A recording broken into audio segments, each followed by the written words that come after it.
Hi, so we're continuing our learning of Mishnah Shabbat. We're in chapter 6, and we're up to Mishnah Dalet. So we're still dealing with things that can or cannot be carried on Shabbat. And we'll see some new things about that now. So Dalet. Lo yetzei ha'ish lo v'sayif, v'lo v'keshet, v'lo v'tris, v'lo v'ala, v'lo v'romach. So a man may not go out with a sword, with a bow, with a shield, with some kind of other weapon, or with a spear. V'im yatsa chayav chatat. So here the Tanakama, the initial voice of this Mishnah, is suggesting that these things are neither garments nor adornments, so therefore they're a burden. You can't have weapons or shields or other items of war carried on Shabbat. Rabbi Eliezer Omer, tachshitin henlo. Rabbi Eliezer says something different. He says that these are adornments for him, that actually for a man to have a sword, that could be part of his outfit. It could be something that is to add to his style, to the way he dresses. So he thinks differently than the initial voice. V'chachamim omrim. So the Chachamim, the other sages, seem to be agreeing with the Tanakama, with the initial voice of the Mishnah. Einan ela lignai.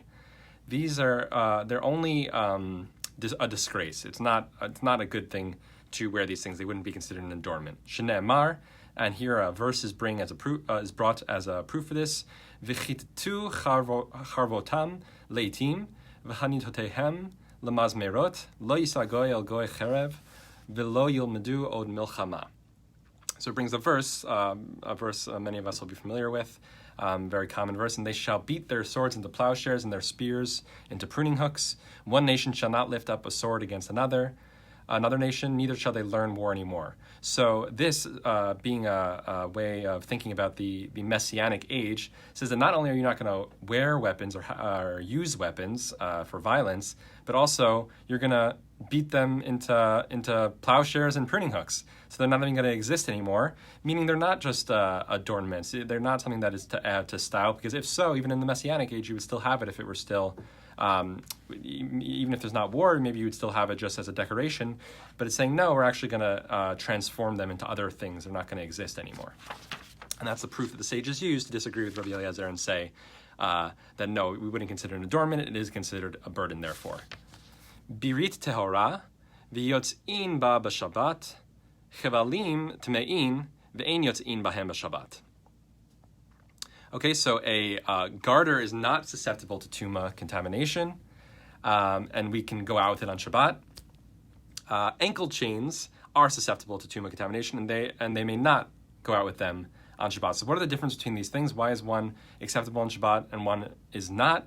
It has to do with the garter, which holds up the stockings, is having a function that is used to support another piece of clothing. So it's part of your garments in the sense that it's used as a support for a garment, as opposed to these ankle chains, which is some kind of thing to correct one's way of walking or to do to make sure someone walks in a specific way, is not to support another garment. It's to be a benefit to the person themselves, to the body, and therefore doesn't have the same kind of way of thinking about it that would make it permissible, such as the garter.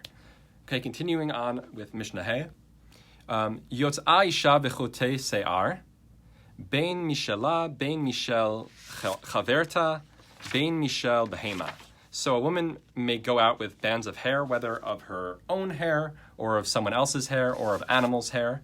So meaning braids and pieces of hair that are then like tied into her hair.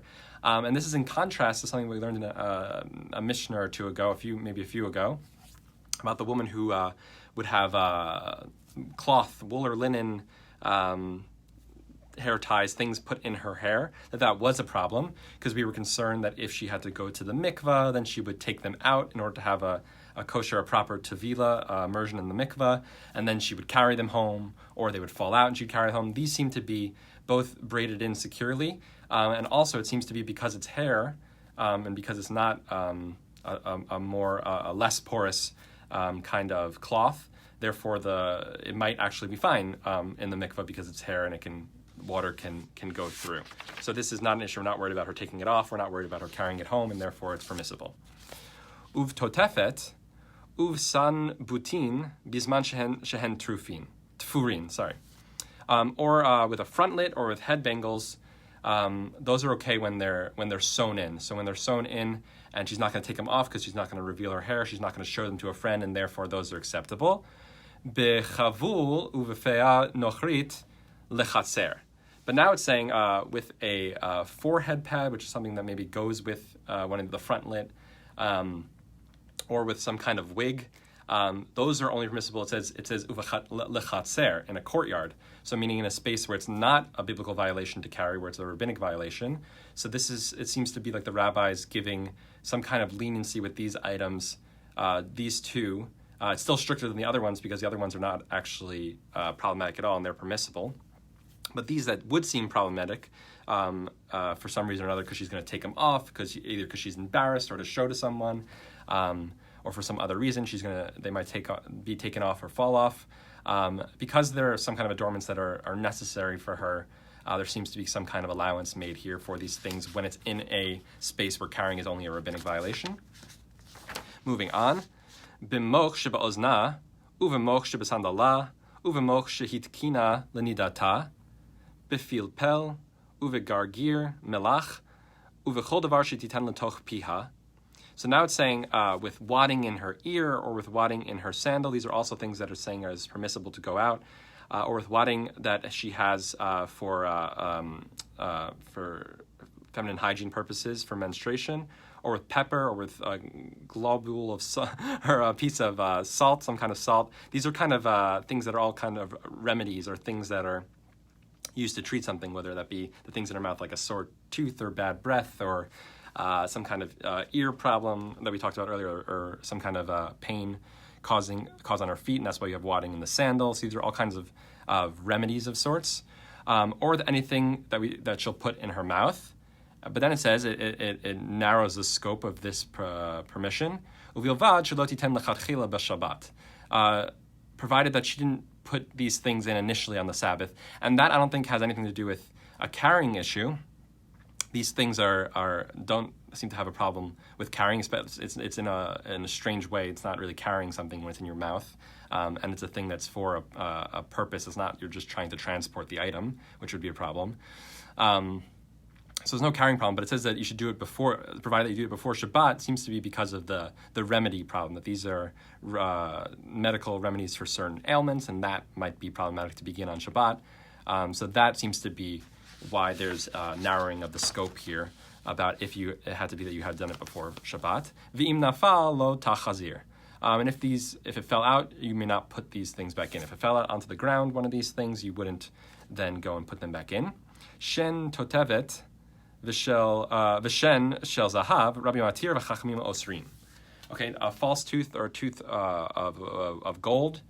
Rabbi says permits them. But the sages, the other chachamim, say that they're prohibited. So that also has to do with probably, certainly I think very different than our time what we think about false teeth or gold teeth. Here it seems that it could, easily removable. You might take it out because of being embarrassed or to show to someone. So it's also that same kind of issue that's being debated here between Rabbi and the rest of the chachamim. But the majority opinion here being that these things would be prohibited because of those concerns. Okay, so that's the end of Mishnah 5 of Hay, and now we'll continue next week, Chapter 6, Mishnah 6. Wishing everyone a great week. All the best. Bye.